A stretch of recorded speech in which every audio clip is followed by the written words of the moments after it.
All right, welcome to our content workshop. I made the big oops yesterday and forgot to hit record on the presentation, but I want to make this a little bit quicker, a little bit more easy to digest. It'll also be answering the questions that were asked last night in today's call. But essentially what we're going to be doing here is we're going to be covering everything you need to know about creating content. This is going to give you frameworks, it's going to give you different kind of hooks to use, examples, and everything you need to know to make sure this year is your best year yet in terms of content, reach, and getting the leads that you actually guys want to have.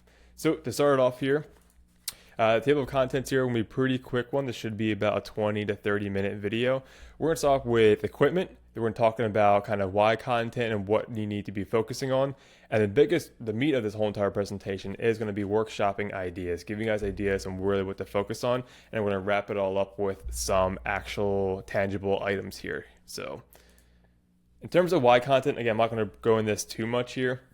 Essentially what we're trying to do is we're trying to build your brand with content, right? So we're trying to see what is it that if someone were to go to your profiles, which nowadays you are being judged online, whether we like it or not. People are searching for paint practice film near me, for example, and they're comparing you versus somebody else. So if you're looking at your company and looking at another one, content is what they're going to judge off of. So content can be the pictures, the verbiage, the videos, most importantly, and everything that represents your brand there. So especially too when it comes to any advertising that we're doing, if you're posting different kinds of YouTube videos, anything on Reels or TikTok, a lot of times is the first time someone is seeing your company. So you need to make sure that you represent your company as best as possible and leave that good first impression. Because chances are, if someone sees a video and maybe it's not what they're looking for, they're not going to go back onto your brand. They're going to skip over to the next option and go with who they feel is the best fit for their vehicle and who can actually take care of the job. So to kind of go for it, you can actually get more qualified leads from the content you're doing too. Right, one example I like to use here is when I was looking at getting one of my vehicles serviced years back. I had a Subaru WRX. The head gasket went out on it as naturally as they always do on the Subarus, but I was looking around at different shops, right? Really back before video content was a thing, but the lesson in this was, I went to a couple different shops, right? And then, I got a couple quotes on how to rebuild a motor. And there's one particular shop that I still go to because of what they did here really mattered to me. So when I got to the shop, what happened was they actually brought me into the back and showed me the employees. They showed me the tools they're using. They actually gave me a tour of everything.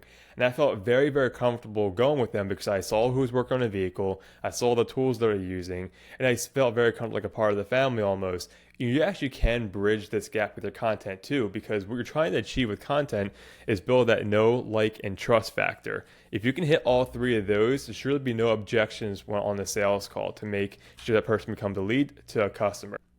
And we'll dive into how you actually can do this in the future here. But you can get more qualified leads because you see people who have been following you for a while. They know you're expert in your area and they feel very comfortable in getting their car done by your shop. But again, you can also get more leads with it too. So we'll dive into how you can do so, but essentially it comes down to reach. You can show your content to people who are maybe don't know who you exist, don't know that the PPF exists or something like that. So a lot of different applicable situations where content actually gets you more leads. And of course, if you are perceived as a higher brand, you can command higher pricing, right? You want to make sure that they understand the value and the experience and the artwork and the craftsmanship that goes behind on the quality work you guys do, but most people don't understand the amount of work that goes into actually paint correcting the vehicle, applying PPF. So you actually can display this and command higher pricing, and a lot of people will understand, okay, I had no idea that it took this long or there's this much work into paint correction, especially like the GM black trucks, for example. That black paint is always horrendous, but for us, we understand that. But for our client, what they know is they hand you the keys, and next thing you know, they show up a couple of days later and their car is completely done. They don't really understand the process that goes into it, everything. So diving into the equipment, if you see here, I have some different tier levels of the equipment. So we have low, medium, and high. This can also be perceived as the complexity or how advanced you want to be in everything here. So these are all little hyperlinks we can go through, but I'll briefly run through all these. So on microphones, I think it's a really key feature for shops because shops are built for lighting. they are not built for audio and to be talking. There's a lot of reverberation, a lot of echo in these shops. So when you go in to talk to, especially you probably experience this, the way they're built, when you're talking to these shops, they're very, very echoey, and the audio quality becomes distorted if you try to use something like your iPhone or any other kind of camera. So microphones are probably the first thing I would invest in if you don't have anything like that. So some quick options are the Rode Shotgun mic. These are all hyperlinks again to the Amazon site. This is a really super simple one. This is if you're just getting into the game. It is $50. I don't know why it's not put up on here, but it is about $50. What this happens is it plugs into your phone, and now it's really good for selfie videos. It's good for doing like what's new in the shop on like Wednesdays or what's on shop Wednesdays, different kind of series like that. Super easy use and a massive upgrade over using just your phone mic. Rolling into the next one here, the next step would be, the next step up I should say, are the Rode wireless mics. This is what I personally use in my content, and this is really what I suggest on getting. How this works is you have a receiver you can just plug into your phone here, or any other camera for that example, and you have a lapel mic. So you actually can clip this onto your polo, your shirt, your hat, clip onto somebody else. But I've seen some people do some funny things with these. But essentially is what can happen, or what does happen, is you can have your phone set up on a tripod far away, or maybe have someone recording you moving around, and actually can walk around freely and now have this microphone right on me directly. These are very easy to use, and they do integrate with a lot of different camera equipment. And the next step of that one, if you're trying to really dial in your content, you're really trying to make sure you have everything that you need to make sure the highest quality possible, these DJI mics are absolutely fantastic. I personally don't have this, but I have used these in the past from various podcasts when I've done content for other people. These are absolutely phenomenal. So you get a little bit different features on these. I don't remember the exact cost and what they are, but you get bigger range, bigger battery, you get touchscreen. You have a little bit more input on what comes out of these microphones here. So these are absolutely fantastic. So going on to lighting, so first and foremost, your shop usually has pretty good lighting. We need it to work on. So lighting is usually not an issue when it comes to shooting quality content. What is going to make a big difference is using something like a ring light or a softbox here. So there's two different tiered options. A ring light, what's going to happen is you're going to have the overhead lights from the shop. You're going to have lights coming from at the side, behind you, all around there. If you're really trying to bring that definition and extra attention into a subject in the frame on video, you're going to have a ring light itself off to the side. Actually brings that definition in there. The next step of that one is going to be a nice little softbox. So my videographers are in here, understand how important these are. So again, these are a little bit more expensive, but it really does make a difference, especially when you're doing, let's say, customer testimonials. We're getting a little nice shot onto a vehicle. This is really going to bring up that next quality on that video, and it's really going to put an extra touch on there, right? Because if you're a high quality shop, you really make sure that you're perceived that way. Because if you can be a highest quality shop, but if no one doesn't know or no one thinks that way, it doesn't really matter, right? You need to bridge that gap there. So this is where content and that quality really comes into play. So speaking on that same thing here, we are going to be talking about the different cameras. Now, for most applications, your iPhone can do a lot of the heavy lifting. About 90% of the videos you can create can be done right on the iPhone. The cameras on these, we can use, of course, Android and anything that's on the Galaxy side, but modern phones are absolutely fantastic on video quality. They can shoot 4K, they can shoot in 60 frames per second. There's a lot of great features you can do on these to make sure that it is the best it can be. But if you, again, you just definitely want to take it the next step up there, you can use something like the DJI Osmo, or actually you can use it in tandem with your phone too. So you can have your phone around for the standard stuff, but for like the B-roll, for when you're trying to move and have a certain object centered in the frame, these are absolutely fantastic. So actually my videographer, when I had the Aston Martin, he actually had a suction cup mount to the back of his vehicle, and he actually had my car as the subject in the frame, and this little camera actually followed it automatically. So what you can do is it's a little handheld, have it set on a screen here, let's say a headlight, for example. You can move this camera around, and actually it's a gimbal and actually follows certain objects automatically. I don't remember the cost on these. $500. So these are absolutely fantastic. The video quality is awesome, but it really just makes super smooth videos and super clean videos. Definitely recommend jumping into this if you can, even if you have just an iPhone, or maybe you had the next step up, which is some kind of mirrorless camera. So it's Sony A7. That's definitely a classic one, but do understand once you get up into this range, these do get pricey and they do get more complex, and sometimes it can overcomplicate that video editing process, especially when we get into, when we talk about the cadence and how many videos you should be doing. You need to make sure that something is sustainable and consistent for you guys. So let's just say you do have microphones, you do have this nice Sony A7, for example, here, and you have this nice work setup. Next thing you know, it might take you a couple of days to edit a video. That's something you want to avoid. This is something that might be reserved for more so someone who has a dedicated videographer role, but this is definitely going to be a next step up there and making sure that you're performing the best as possible on these content here. And then lastly, CapCut. As of today, CapCut is finally back here. It was briefly down to the TikTok ban, but CapCut is, I think, really supersedes the following softwares there. I don't think you really need to use anything DaVinci Resolve or Adobe Premiere Pro. Again, it's a very complex software. It does a lot of other features that maybe the other ones don't. But at that point, it could be taking a long time to edit a video. Again, maybe reserved for the more experienced people here on that side. But honestly, CapCut, especially on desktop, and you have the Pro version, I think the Pro version is only like $12 a month, but it's a super, super powerful software. It makes editing very, very easy. They have different templates that you can actually where you can find and have come up with different ideas. But I think CapCut really is all you really need. I really wouldn't look anywhere else. So actually, if you want to too, you can have the CapCut app on your phone too and record directly out of the app to make the editing a little bit easier and quicker if you're doing something easy. So we have different types of content here, right?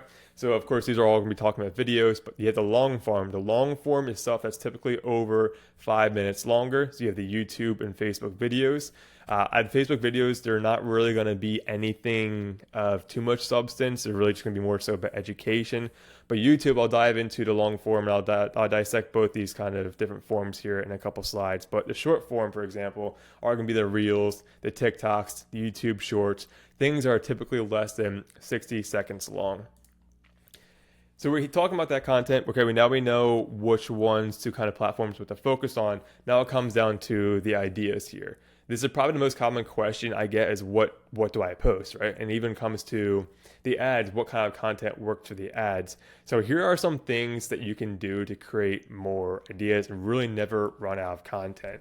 So first and foremost, my favorite thing to do, and this is how I was able to produce a piece of content almost every single day last year, was just answer common questions that you get. So next time you're on a phone call with a lead or someone walking to the shop, have your phone's notes app open and just note any questions that they may have. Because chances are if someone has a question, there's chances are there's other people also have that same question as well. So answering common questions in content, for example, it's also educational, ties into this next point here. What does PPF do, right? A lot of people may ask that question. Some people say, hey, how much does PPF cost? If you actually can make content around this, you can actually qualify leads at the front of everything. So someone who goes to your profile and see what does PPF do, they see this video, now they know. So next time they call you guys, they're going to be a little bit more educated. They're going to be a little bit more of a qualified lead. Because what you have to understand is every lead at some point has started off as an unqualified lead. There's something along their journey that has made them a qualified lead. This can be following you guys for a while. This could be a referral. Their friend has told you, hey, these guys did my vehicle. I recommend on getting it done for them. Go check them out. That has bridged a gap from them being unqualified to qualified because they did build that know, like, and trust factor from their friend or mom or whomever it may be there. So you can actually get more qualified leads, going back to the other slide, by doing these certain things there. So the promotional side, this is more so what pertains to us when we run your Facebook and Instagram ads. These are a little bit different than the other ones you'll be doing. So the content you produce, you post on Facebook Reels, TikTok, they're not always going to be, hey, there's a sale, or hey, come get a quote with us here, or this is why you need to get paint protection film in your vehicle. There is a different subset, and there's different almost a genre of content when it comes to promotional things. This is mostly going to be exclusively for what we do and put some money behind it on these ads. But promotional videos, again, can be posted organically here and there. But you don't only want to post promotional stuff and ads all the time on your organic profiles on Facebook, Instagram, because this is something that even Gary Vee kind of does. And it's something I do in my content as well. If you ever follow my written content on Facebook, but you don't want to keep asking on your profiles, right? You have to deliver some value. You have to build that company up, you build that brand and build that personality behind everything and get people to know what your brand is all about. And then once in a while, you can post something promotional. So like Black Friday, for example, New Year or winter car protection and stuff that comes on in the summertime. So it's a little bit different subset of content there. And we have different scripts. If you want to know what kind of videos you can supply us, definitely ask us in the channels because we can provide you different scripts and things that work very well. But just understand that promotional content is a different set of content to be producing on that side. A really cool website here, moving on to the next topic, is answerthepublic.com. Let me see if it works for me. It wasn't working for me when I was doing this yesterday. This is a really fun website to use, because what happens is you can put in any kind of topic. So I'll use paint protection film here, for example. Let me see if this works for me. Perfect, it does. So what it's going to do is when it finally loads, it is going to give me a bunch of ideas on what people are actually searching. So for example, a paint protection film, we can go through here. There's different strengths of how many times these people search one. So search volume, it's a little bit more deeper one. Can paint picture film be removed? That is a very common question that people are actually Googling. So this is a perfect video to make to answer these questions, and it will be shared. A lot of people will watch it, and we'll get into kind of how to beat the algorithm down the line there. But these are all great questions you can have. Now, some of them obviously aren't going to be so applicable. Maybe, can you wax PPF? I don't know many people have those questions, or some things that you look in here, or even do ceramic coatings. You're like, this is dumb. But just giving you different ideas on what people are actually searching there. So if you don't know what people are asking you, you actually can go to Google, and for this, for example, and I'll actually will link this to in the right below this post. But this is a really fantastic website to have. You can play around with different things there. You have different things people are searching on YouTube, TikTok, and so on and so forth. ChatGPT is one that's very popular. We all know this, but I think there's some things we can do a little bit better to get better answers from ChatGPT, because it can do really some fantastic stuff, but it also can be really, really basic in what it puts out there. So my suggestion is, if you have ChatGPT, it matters what you input there. So don't just say don't go to ChatGPT and just say, hey, give me some content ideas for my detail shop.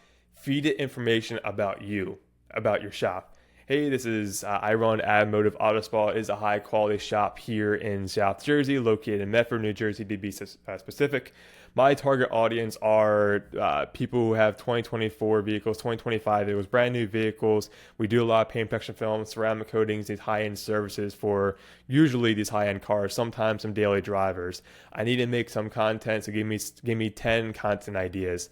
The more granular you can get with feeding ChatGPT with that information, the better results you can get with it. And of course, you can work it. You can ask it to refine some more things. Ask it to give you a little bit more information. But it's a really super easy way to quickly generate a bunch of different ideas on there. So moving on to the next slide here is going to be our first, challenge, the workshop portion of it. Is if you're watching this one, I'm going to challenge everyone here, is to find 3 shops that produce great content and follow them. The reason why I'm saying to do this is going to be because I want you to get out of that consumer mindset of, you're on Facebook, you're on Instagram, you're on TikTok, just scroll and just watching a watch. I want you to get into that creator mindset and thinking, why did this person post this kind of video? If this post has a bunch of engagement, a bunch of comments, and positive comments, right? We don't want to tear a brand down with some negative stuff, but it has a bunch of positive comments on it and good engagement and reach. Why? What is about this video? Was it a good hook? Is it really informational? I'm going to make sure to have different ideas. It's really good to spark up different ideas when you're watching these different companies here. So I provided some 3 companies here. Now, Dirty Dreamy is the one that's our client. These are the ones I like to follow just to kind of generate ideas. So, for example, I really love these guys' content on what they do. They do post almost daily. This is a very large shop, and this also comes down to branding, right? When I watch these people's videos or this shop's videos, I have I mean, being a detailer is one thing, but I understand that a high quality shop based on the videos that they are producing, right? You can see the shop, you can see the employees. There's some customer testimonials in here too. Once in a while, they will have some B-roll hype video stuff in there, but they actually have, again, the employees on there to have informational stuff, some fun things are thrown in there. So, you can have humor in this correctly, but also being a professional shop as well. So humor works extremely well. We're all humans. There's a lot of different things when it comes to the human mind, psychology, why humor does work, but there's a lot of different things you can do. So for example, if I go through and Dirty Dreamy, you'll notice it's a much different, I hate using the word for different vibe, for so to say, on how this content is made. So he actually records everything off his phone. So you notice that the quality may not be perceived as high, but he over delivers on value. The value being the education portion of everything, right? So he has over 5.5 million likes. He has almost 400,000 followers. Same thing goes on Facebook and Instagram. I think he actually almost has 1 million followers across all his socials, but he does it with storytelling. It's a massive one. Storytelling, education, and kind of going through the process on there. And actually, him being a client of ours gives us feedback on what he sees on his content.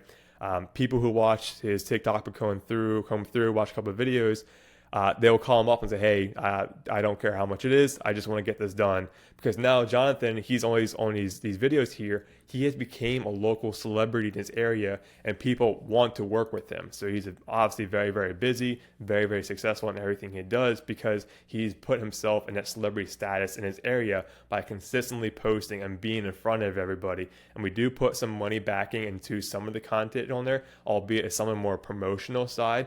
But this is a really good way to kind of follow and get some ideas on what works, what doesn't work, and kind of some fun ideas there. Mile High Customs is kind of a combination of the last two, in my opinion. You're going to have some educational stuff. You're going to have some stuff that's a little bit more higher quality. And you're also going to have some things a little bit more personality side. So what I want you to do is just follow 3 shops. I would encourage you to not just follow these, but follow 3 additionally, because these are easy examples. And I challenge you guys a little bit to think and look around on Facebook and on Instagram, on TikTok, other detailers, and find 3 other ones. So moving on to the next point here is follow 3 other local service businesses, not in detail, to produce great content, and follow them.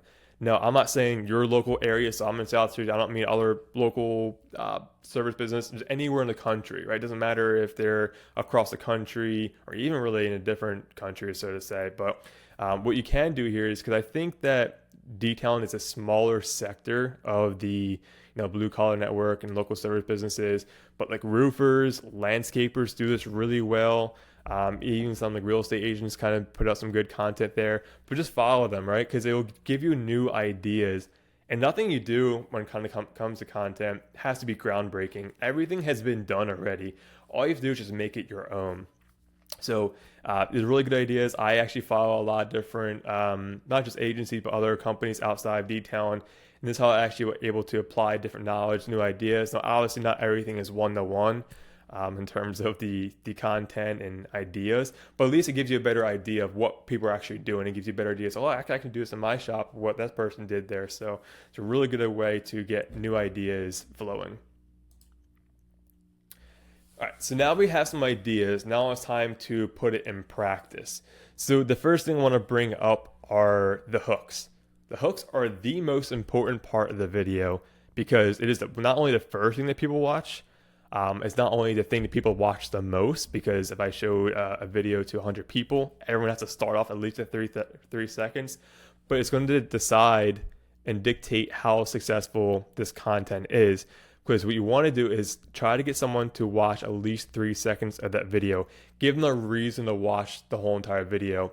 One is going to help the algorithm, because the algorithm is going to reward watch time. So if you're able to have as many people watch 50% of the video and 100% of the video, every time someone hits that 100% completion rate or a 50% completion rate, it's going to keep showing it and showing it. Because what happens is you just need to stop the scroll. The stop and scroll is someone just scrolling.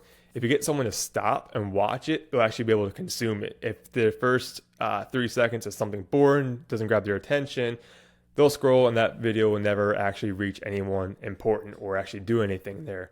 So it's not just what you say, but also what is shown on screen. So a verbal hook, normally some people will say, hey, this is Hunter with Automotive Auto Spa. This is our coating on this GT3 RS. Instead of saying that, try doing every Porsche in South Jersey needs this.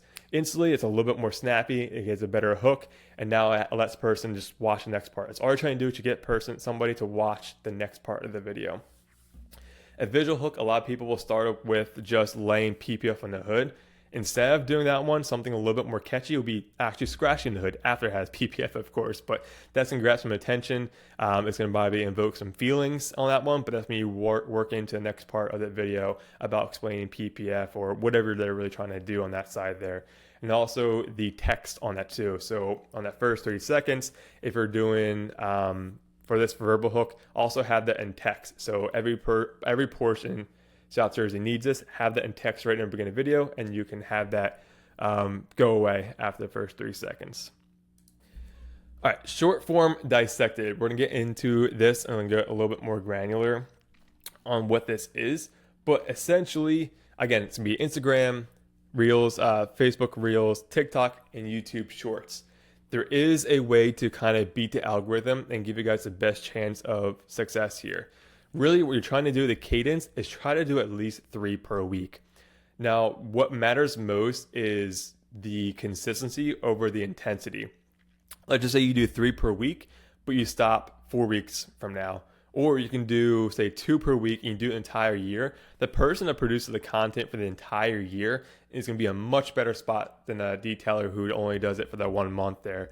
So just find a cadence that you can consistently do and produce at. But ideally, the more you post, the more these algorithms are going to reward you. Because just like Google, for example, Google is going to reward people who are always on their Google My Business profile, updating it, adding new pictures to everything. The platforms are going to do the same thing because they want to reward these people who are actually contributing to the platform and keeping people engaged and staying on Instagram or staying on TikTok and engaging with your content, right? That's the whole goal. That's why they want you to post on these things. So that's going to be one thing there. The length of everything, typically the general benchmark is going to be about 145 words if you actually write everything out in a script, equals about 60 seconds. Now, of course, that's going to depend on the delivery. So for me, for example, I typically speak a little bit faster in videos, so it actually will be, I can afford to add more words in there and a little bit more content into everything. So that'll actually get me there. So it really depends on the delivery, what's being shown, but generally speaking, if you wrote an entire script, it's about 145 words and you just went through and spoke through everything, it'll be right around 60 seconds, plus or minus a few minutes there, or a couple seconds, sorry. And then last and foremost here, if you really want to get extra granular, is use the captions. Now what happens is, of course with content, it's going to be shown to people, especially organically, who are not in your area. But the algorithms are pretty smart at picking out where to show it to. So for example, I'm located in South Jersey. I actually will get a lot of stuff on Instagram Reels about restaurants in Philadelphia. Philadelphia is not too far from here, and other restaurants in the South Jersey area. That's because they have used captions. So they say, let's just say, for example, you have a detail shop here in Medford. So you say detail shop in Medford or paint pressure film here in Medford or something from Medford is actually going to trigger something in the algorithm to show it to people in that immediate area on there. So if you're in Baltimore, you can say Baltimore. If you're in Atlanta, you can say Atlanta in the ads, or not the ads, the content there. And the same thing with the caption, the actual written content, which is different than the closed captions, like when I'm speaking, and then the words are popping up there, kind of relaying what I'm saying. But it actually is going to help keep it in the local area. YouTube Shorts, I really wouldn't pay too much attention about. You're really not going to drive too much extra traffic from YouTube Shorts, as a little tangent there. Really, TikTok, Instagram Reels, and Facebook Reels are really going to put most of your attention there. YouTube Shorts are kind of like a filler for everything, at least what we've seen. Now, the secret, I think, for 2025, and what I'm going to encourage, there's one piece of information and one thing that I think you guys have to focus on, would be try to focus on the long form. The long form being YouTube videos. I don't know if you guys noticed, but Google owns YouTube. if I'm actually looking for PPF installer near me or PPF installer in South Jersey, if I have a video on, I'm gonna use Kurt here as an example for Detail Solutions. He actually has this geotag in the title. So he's located in Baltimore. So at the end of this title, he has protecting Baltimore. Now, there are going to be some videos, obviously, that it's not going to be applicable. You can't just force a keyword in there if it doesn't make sense. But the more you can do this into the title and description as well, the more your video is actually going to pop up when someone is searching on Google for PPF near me, coatings near me, or in your certain area there. So YouTube is a massive, massive playbook on what you guys can do this year. The cadence doesn't necessarily matter too much. I did put down one per week. Ideally, if you can do that one, that'll keep things refreshed. I'll keep you guys on top of the results list and everything. But really the focus is just trying to do something consistently, have different angles. You can do different kinds of educational pieces. You can do things such as model specific videos. So you can do something like applying PPF on this Tesla Model 3. And now next time you have a Tesla lead, you say, hey, check out this video that you have there. Now all of a sudden to watch this video that's 10 minutes long of you going through the entire process, if someone make it through the entire 10-minute video, there's a damn good chance they're going to be a really high quality lead and actually become a paying customer because you checked all the boxes on know, like, and trust, and you understand the value behind everything. You can command a higher price on that side there. But YouTube is going to be absolutely massive. This would be one biggest takeaway I think you can take away from this time presentation is try to focus on YouTube if you can. It's super, super, super powerful. It's stuff we can put into the newsletters. Stuff we can put into the nurture emails and get people to watch your profiles and go through these longer term videos. So the next challenge here, I'm going to go back referencing the challenge 1 is find a video, a popular video that you like from another shop. And I need you guys to replicate that one. Now, once I replicate it, I mean, obviously don't go word for word. Just take the idea and make it your own. Again, obviously every single video has been created already. Every idea, whether it's detail industry or roofing industry, landscape industry, or whatever it may be, or other businesses too, maybe it's e-com. Something has been done already. So take an idea and then make it your own and replicate it. Now, please don't be lazy and just do some B-roll stuff of, someone laying PPF in the hood and that's it. Try to challenge yourself a little bit and maybe have yourself on camera if you haven't already, or go through a longer video, explain the process of what it's like of going through and correcting a vehicle and providing some education on that side there. Definitely try to step up from something you haven't done yet. And then same thing, replicate one popular video from another business, playing off the same point there. And that's essentially everything. There is going to be another channel I'm going to add everyone into. If you made it to the end of this video, what it's going to be content feedback. And what you guys can actually do is put your content in there. If you have any ideas, if you have things that worked for you, or if you just want to have just our general raw feedback on things you can do differently for the next videos and things to keep in mind, or if you need ideas, post it in that channel because we want to create that community and we want to be able to serve you guys much, much better on what we can do to help you out with content, because it also directly affects what we do too, right? Because the rising tide lifts all boats. So if you guys have a really strong profile and then running ads from that profile too, and people click on your profile to go to your website, because a lot of people do this, they'll go and research your guys. The more content and the more quality you guys have in these profiles, the better quality leads you're going to get, first of all, but also you're just going to get more revenue, more people looking at you guys, following you guys, and especially in this winter time where it's a little bit colder. I know some people don't want to venture out because it's too cold. I know here in South Jersey it's been miserably cold recently and lots of ice on the ground. But when the market does open up in the springtime, guess who they're going to be going to? They're going to be going to people that have been following. They're going to go into the people that they've been seeing over the winter time. So if you guys have any further questions about this, I want to post all the resources in this same kind of post here in the general channel too. But if you guys have any follow-up questions or anything else, as always, please reach out to us.